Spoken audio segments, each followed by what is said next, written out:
Hello, He's Oliver, she's Lucy, and you're listening to Anyway Movies, the podcast of film fanatics and movie maniacs. the podcast of discussions, debates, and occasional distractions as we talk about all things cinema. If you like what you hear, be sure to like our Facebook page and follow us on podcasting platforms. Big shout out to my sister Molly for creating the logo and images for our podcast. Give her a follow on Instagram at _Molly_Joanne_. Now that's all out of the way, dim the lights, turn the projector on, and let's start the episode. Hello and welcome to another episode of Anyway Movies. So today we are doing a really fun episode where we're talking about the two Kingsman films, as the third one, the prequel, will be coming out very soon. Now, I personally love the Kingsman films. What about you? Yeah, same. If you want a good time, go to a Kingsman film. That easy, really. We're going to be splitting this episode up into two parts. So the first part will be all about Kingsman the Secret Service, and then the second part will be all about Kingsman the Golden Circle, which has a bit of a controversial split between the fandom, but we'll get to that. And of course, spoilers are warning. Okay, Kingsman, Secret Service, let's do this. So, first of all, overall thoughts. So when I first watched it, I didn't think it was anything that special. I liked it, but I wasn't getting the big hype. And then it wasn't until the second time I watched it when I realised just how good this film is. I'm not a huge action fan, as you may have guessed from my Marvel March episodes. And usually during action scenes, I just completely switch off because I kind of just wait it out to see the outcome of the action rather than the action itself. But what I love about the Kingsman films is that the action is done really well. The action scenes are actually my favourite part about these films. For a film that wasn't really part of my sort of taste in film or anything, it did a really good job of letting me into the world and making me really enjoy an action film for once rather than just falling asleep through half of it. I mean, clearly it must have done something right then. Yeah, definitely. I think my favourite thing about this film, or the series in general, but specifically this film, is just how British it is. Yes. I mean, I may be biased, being a Brit and all, but even the most British movies are as British as this British movie, you know what I mean? Mm. Like, obviously it plays up like stereotypes, and in some ways it takes them quite seriously because there are people like that, and other ways it sort of pokes fun at it, and it shows sort of different views from different classes. But at the end of the day, it just feels very British. I mean, it's like you said at the very beginning of the episode. If you're looking for a good time, Yeah. it's just one of those films that just never fail to put you in a good mood after you've watched it. But you know something? Even though it's such a good film, I don't think it would have worked as well if they hadn't cast Colin Firth and Taron Egerton. Oh no, absolutely not. Like these, I think the casting all across the board is completely spot on. I can't believe this is how Taron sort of got his start, and now he's a Yeah, Golden Globe winner. And yeah, what I love about Colin's role in this is that Colin Firth has, before Kingsman, had this sort of reputation that he was just this very serious British actor who was just Colin Firth in everything that he was in. Brilliant actor, obviously, but you knew it was Colin when you saw him. But I yeah. think with Kingsman, what they did so well was the fact that he was playing, the wise gentleman who mentors Eggsy and all of this sort of thing. So you kind of knew the character that they were going for. And then suddenly he's killing 500 people in a church in one take with like flips and kicks. And I'm like, Jesus Christ, Colin. Like that scene alone was like a cultural reset. Absolutely. You can't every talk about Kingsman without talking about the church scene. It's the first thing that everybody talks about when this like film's brought up. it was such an iconic scene that it's like been parodied or revamped or copied in so many different other mediums. No, that scene is probably one of my favorites. I remember watching it for the first time with my parents who also had not seen it. You know, when you think it stops, Yeah. it doesn't. It continues. The scene is so long and drawn out, and me and mum and dad just kept going, "Oh my god, oh Jesus, oh no!" Escalating and escalating and escalating. Yeah, And like just the way it starts when he when he just deliberately tries to anger the Christians. but this is where I would like to bring in my headcanon. Oh, you have a head cannon. I have a headcanon. I think this might be the first time we've ever actually spoken about head cannons. So I think that Harry Hart from Kingsman the Secret Service and Harry Bright from Mamma Mia are the same person. Why did I know this is where you were going with this?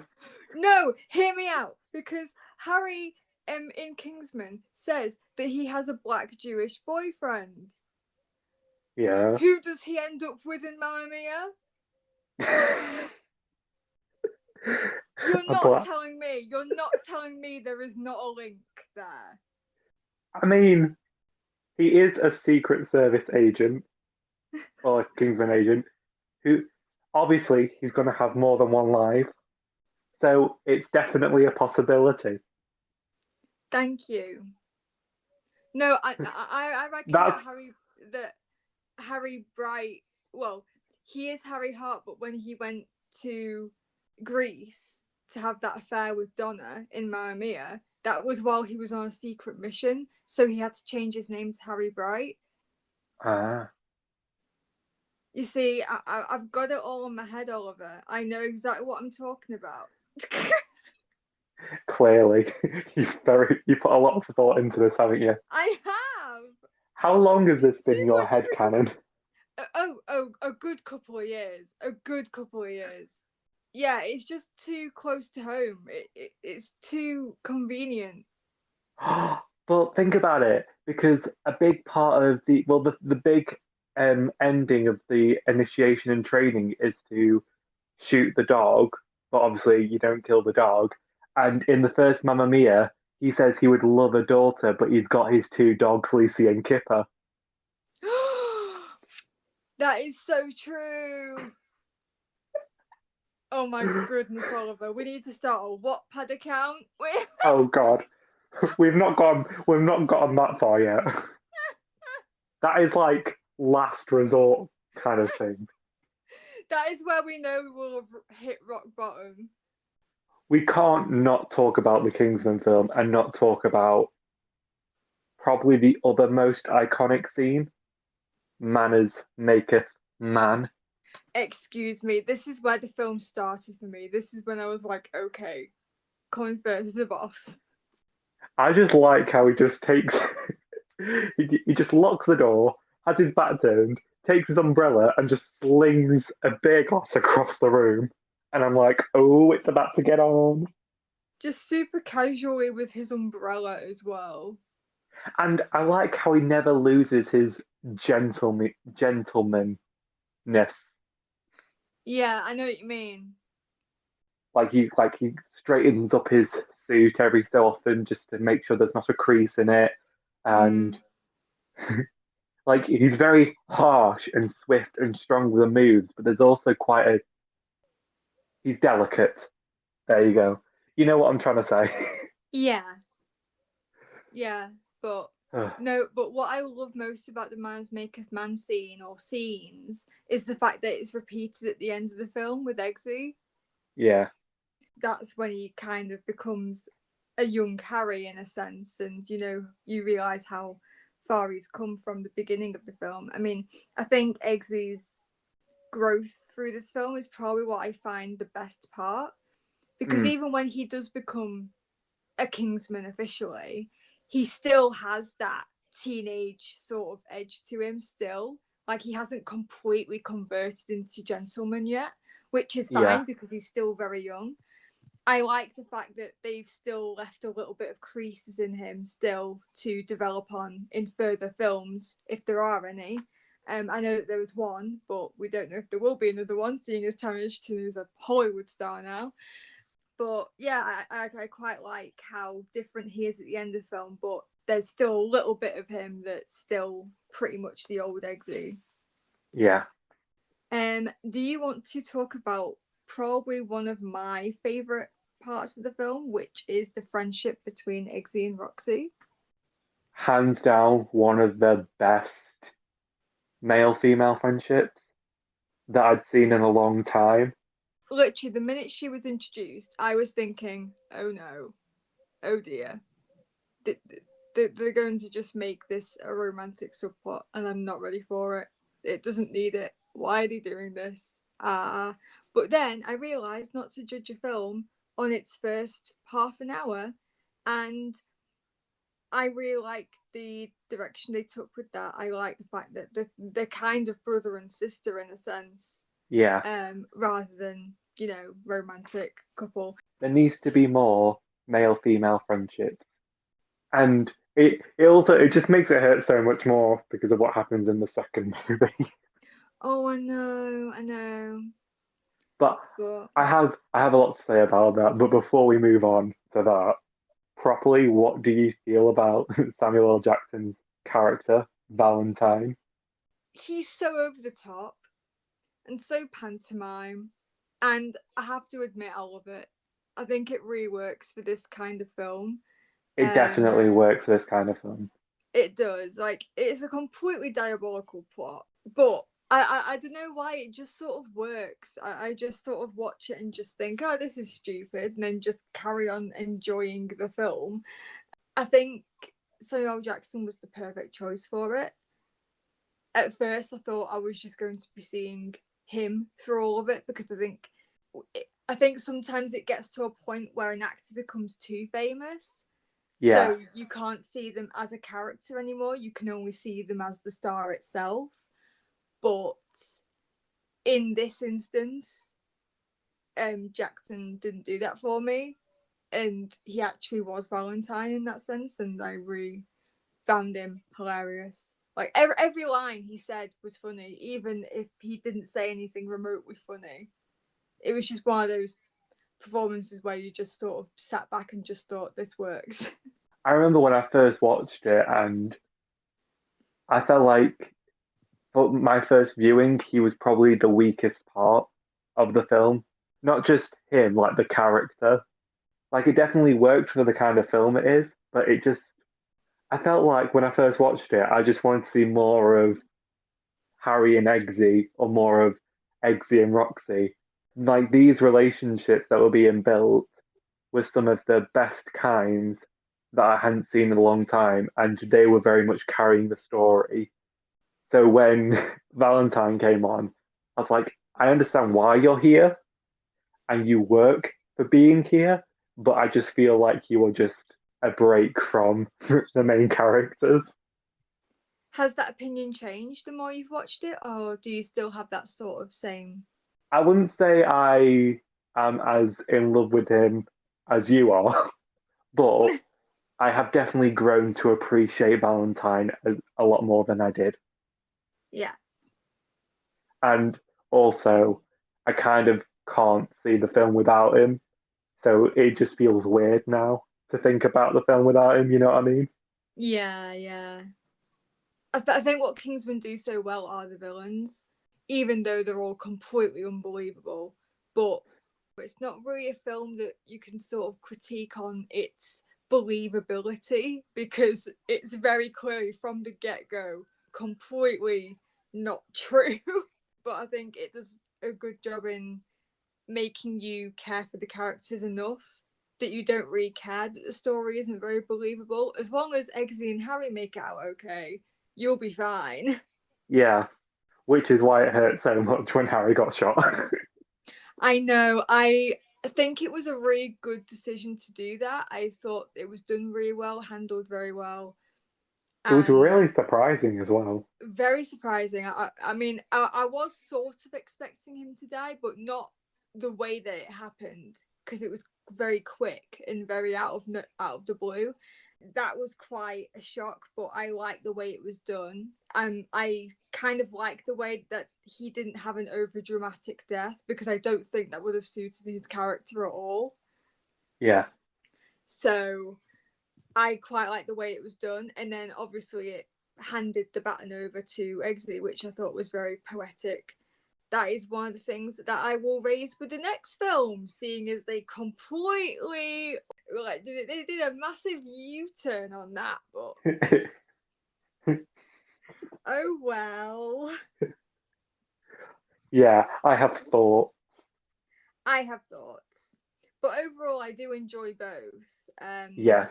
But I think the Secret Service is better for me. I think when I first watched The Golden Circle, I thought that that was my favorite one, but then the more I thought about it, the more I preferred the Secret Service, and I think that is where my brain still lies at this moment in time.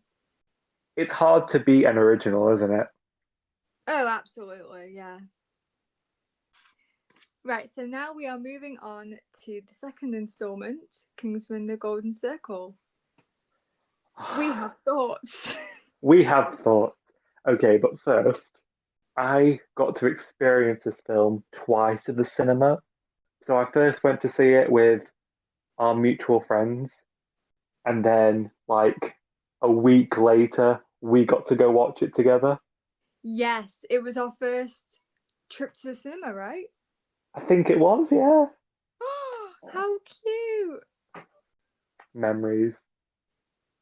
Yeah, and I And remember this was the first time I watched Golden Circle, and I was asking Oliver all the way there, who dies? I want to know who dies, and you were there like, I'm not telling you.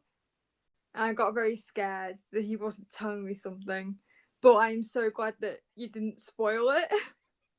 I mean, like, even though, because I know you, even though you want to know what's happened, I know you'll never forgive me or yourself if you got spoiled. Mm. No, it's not a film that you want spoiled. No. Overall thoughts. Thing is, I really like this film still. As much as I say that I don't like it as much as Secret Service, I do find enjoyment in it.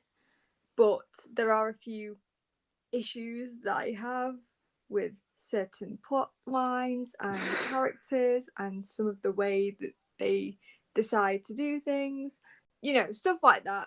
But overall, I don't mind watching it, and I would happily watch it again. I wholeheartedly agree. I think I enjoyed this one more than I did the first one on its first watch. With the first one, I liked it, but I didn't really know what I was expecting. But with the second one, I wanted to go watch it because of how much I'd grown to really like the first one. And so going into it, I was like dedicated and I watched it and I was really in there, like in the moment.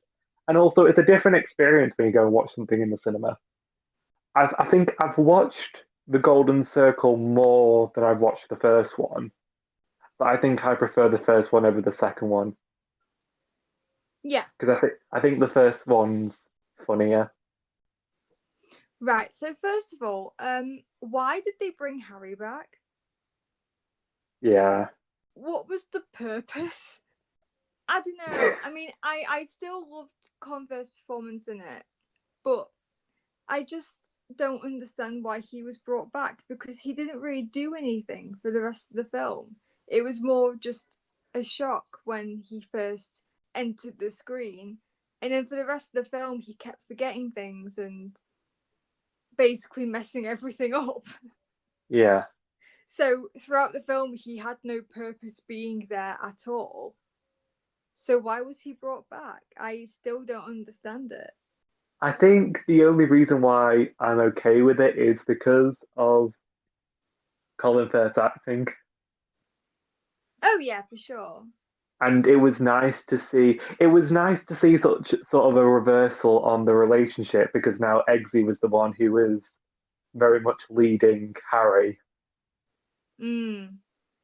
And it was nice to see how much like they genuinely cared for each other because obviously you got that from the first film, but I feel like it was shown a lot more in the second one because it was a relationship that we had seen from the beginning and seen it develop to a point where it was like, okay, this is it, you know what I mean? Hmm. But I do kind of wish they stuck with him being dead. I mean, even if Eggsy had another mentor character, like I would He have had been happy. Merlin. He Yeah, had I Merlin. would have been happy with just Eggsy and Merlin taking on Merlin is everything. Merlin is hands down my favorite character in the series. I don't think I would have liked this film as much if it hadn't been for Merlin. And Yeah, that's probably the only downside of the first movie is that there just isn't enough Merlin. But the second one, he really shows what he can do, and his character is just so good. I love him. I But what love do they him. do? What do they do, Oliver? Well, I think it was a great way to go out. Oh yeah, it was the best death scene I've probably ever seen. It's Like, so good. but they blow him up. No, like it was really sad. I remember when it was happening and I was whispering next to you. I was like, no, no, And no. I was just there hysterically sobbing. Because We were like both crying. I remember when I first watched it, I was like in genuine shock about what happened. So then when the second time happened, I thought, I know what's coming, so I think I'll be better. But then because I'd sort of sat with it for like a week, and then it was my second time watching it, I lost it. If Merlin was going to die, that was the way you do it, right? It was just Right. a shame that they did it then. I think I could have done with one more film with Merlin in it. I can't listen to that song without. I know I don't it's think. ruined that song for me now. Like, I remember one time me and mutual friends were on a night out, and then that song came on, and at first, but it was like the upbeat club version that you would hear, and at first we were all like getting into it, and then we all had like a moment of realization, and then we ended up just sort of. This is really stupidly like pathetically cheesy. Ended up just like hugging each other. And like this one's for Merlin. Yeah, it's probably the most geekiest, nerdiest thing I've ever done, but I'm very proud of it. I mean, speaking of deaths in this film, they come in clusters. I mean, the first Oh, 10 minutes, Roxy's gone. I was really upset when I first watched it because of how much I liked Roxy and how much I liked her and Eggsy's friendship. And then like we got some elements of that, and I really liked how like playful they were with each other and Mm-hmm. her helping Eggsy impress the king and queen. Like, Oh, I loved that scene so much. It was hilarious. but no, she has to die, doesn't she? Of course she does, because nothing good can last in these movies, apparently. Imagine Sophie Coxon going to the script read for Kingsman thinking that she's probably going to have a really good part in it, and then she dies in the first 5 pages. But I thought what was really interesting because obviously they kept that all quite secret, and she Yeah, was they still did. doing like press and stuff for it, and she was at the premiere and she was answering questions and stuff, and so like I really liked how like it was a big shock and it very much raised the stakes, and I like that they did it. I just at the same time kind of wish Roxy stayed alive. Yeah, it was such a wasted character, I think. Again, I don't hate that she died, but I kind of wish they hadn't done it. It kind of took away from what the first film had built up. Yeah, So when you watch the Secret Service again, you know not to get too invested with the friendship between Eggsy and Roxy because it doesn't happen any further along. is the only reason we end up preferring the first one because Roxy and Merlin are alive by the end. Yeah, pretty much. you're onto something here. You've cracked the code. Okay, now on to the best part of this film. I mean, Elton John, my friend. I love him so much. When he first entered the screen, I thought he was going to be a cameo, like just a one scene kind of thing. But no, he shows up many a time, and I love every second of it. Like every time he came on screen, my heart just leapt. I was like, yes, a word from our master.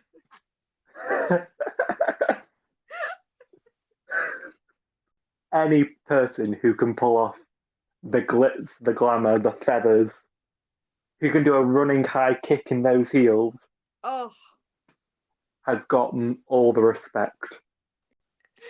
Yet another instance of this film being so quintessentially British. oh, I love it. That's something I did really like about the second film because obviously a big part of it takes place in America, which is kind of like a standard thing, isn't it? Like Yeah. something big happens in the UK and then the next thing is obviously they go to America. But I did like how it stayed quite British. Yeah, I'm going to say something quite controversial because I know that a lot of people hated this movie. And a lot of it had to do with the relocation to America. They thought it was very Americanized and all of this sort of thing. I liked The Statesman. I like The Statesman. I thought it was a good parallel. I thought it was a really good parallel, and I love that it was another spy agency that named their agents after alcoholic drinks and stuff like that. Yeah, it was just the most American thing, and I loved it. And I understand people's criticisms, but at the same time, people forget that Samuel Jackson is American and he was the villain in the first one. Hmm. So I don't understand why they were suddenly annoyed that Americans were being in the film because there already were. The Statesmen were the least of my issues. I was very happy with them being there. The only thing I really didn't like about them, I guess, was again the way they brought Harry back. Yeah, I think that's a massive thing because, you know, we've just spoken about how well the death was handled in the first film and how quick it was, how unexpected it was. And I think it would have raised the stakes even higher. I mean, now that Merlin's died, we don't know that for sure now because they managed to get Harry back. Well, They can probably think of a way to bring Roxy back or Merlin back. It's kind of rendered those deaths all moot now because we know that they can probably bring them back if they wanted to. yeah. Whereas I think if they kept Harry dead, we know now that every death is final. Such is life. And Such as well. so, you know what I'm saying. It's just I don't know. I don't know how it looks on the rest of the series. But then again, because the Kingsman was a comic book series, wasn't it, or a graphic novel series? Yeah. So like it makes sense because that's the very common trope in comic books, isn't it? Like people Yeah, coming you back bring from the dead. people back. Yeah. So I guess it's faithful in that aspect. Just me grasping at straws here. Okay, Poppy or Valentine? I think Valentine, but I think Poppy was also a very strong villain. I prefer Poppy. Oh, tell me why. Ain't nothing but. I like that. Very well done. Thank you. First off, backtracking slightly, her obsession with Elton gave us one of the best scenes in the whole film when Elton and Harry team up to defeat her robot dog. Love that. But also, I don't know what it was. I feel like there was something kind of quite sinister about how she was always quite happy and smiley, but like downright cruel. Like she never she was always quite cool and but at the same time she was quite crazy. It was like a controlled craziness, if that makes sense. Yeah. No, I thought Poppy was great. But I think Valentine worked better for the sort of film that he was in. But of course, Poppy was not a bad villain either. Like the whole Mincer thing as well, Yeah, where she basically just made human meat burgers. And I have a funny story about this actually. So you know the night that we went to see Kingsman, the yeah, Golden Circle. yeah. The day after, my dad decided to make burgers for dinner, Lovely. and I was like, "Brilliant, thanks, Dad." I mean, I ate the burger. Burgers are nice, but I just couldn't get my head around the fact that I'd literally watched a film the night before of people eating burgers made out of human flesh. A Sweeney Todd kind of thing, you know? How obvious was it to you about whiskey? Not very. I have to admit, I was quite shocked that he turned out to be the villain. I think I guessed it maybe 5 minutes before it was revealed, but it was close enough for me that I was still shocked when it was officially revealed. What about you? I did. I definitely didn't know it from the start. Honestly, I mean, it's not so much I figured it out as much as Harry saying whiskey's working for the other side, and straight away, I know they try to play it off as like because Harry's still in recovery, so he doesn't quite know.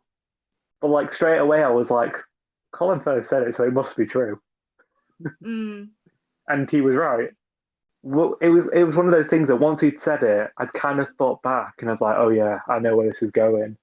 I didn't dislike it, but at the same time, it's such a common thing to happen that I was, and also they kind of already did that with the first movie, yeah, so it was one of those things where I didn't mind it, but I would have preferred it not to have been there. yeah. But then again, it wouldn't have given us that amazing diner fight scene. Like you could have still incorporated the dynamite scene, but like maybe have made it something different. Maybe Poppy's defeated, and they want to distribute the cure and destroy it, but the statesmen want like a sample of it, of the poison in a human body, as so they can prepare for a similar attack in the future or something. So it'd be sort of like saving lives further down the line, but then that could potentially come across as like inhuman, you know what I mean? And maybe it was only like whiskey, or like maybe there was like a couple that were thinking that way, but the majority of the statesmen sided with the Kingsmen, and then that could have been the fight scene. That would have been quite cool, like a Kingsman versus Statesman sort of battle. Yeah, or like that could have been the third movie. That could have been the third movie, but instead, the third movie is a prequel called The King's Man. And as of when we're recording this, that is due for a Christmas release this year. I've heard bits and pieces, but I had chosen not to watch the trailer. Normally, I would watch trailers, but because of how invested I got with this series, I want to go in like completely oblivious and unaware because that's how I sort of went into the Golden Circle and I ended up really enjoying it as a cinema experience. So I'm hoping to get a similar feel for this prequel. What about you? Yeah, I'm definitely going to see The King's Man. I think it looks very interesting and it'll be really cool to see The Kingsman, but from a different era, a different time, and with different characters.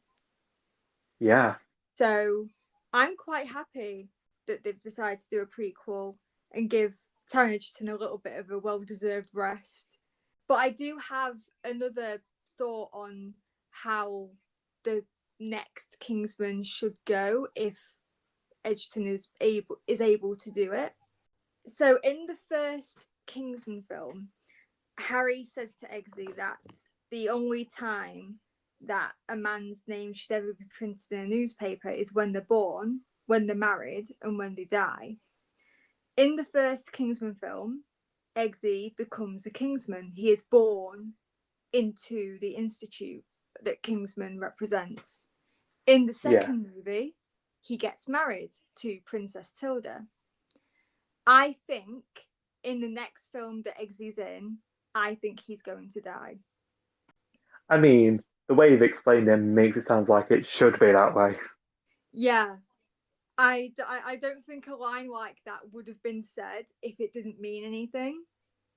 So I don't know if I'm going too much into one line of dialogue that was probably just throwaway, but I think that is how it is supposed to pan out.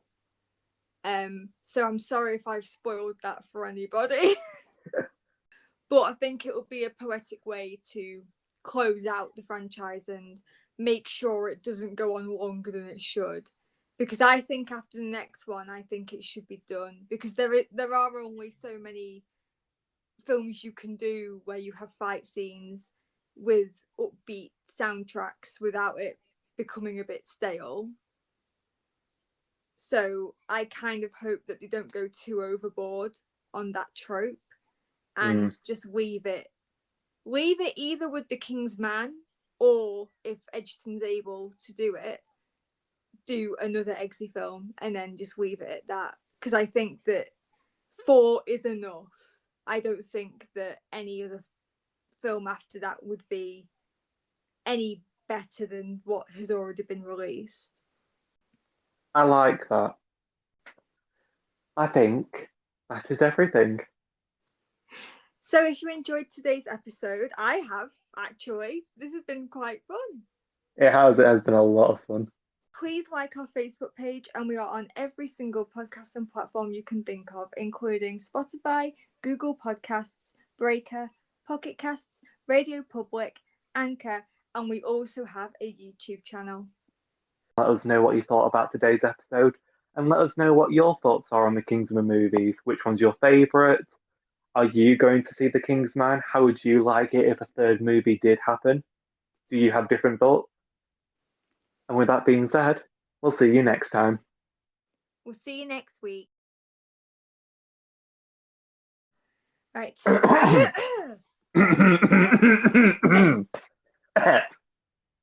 This is the part where we just both die before the episode's recording. You should put this as a blooper at the end, so it's like it all finishes nice and calmly, and then it just goes. This is what happens before the episode. Everyone thinks that we all have this deep and meaningful convo before starting recording, but it's actually just us getting our coughs out.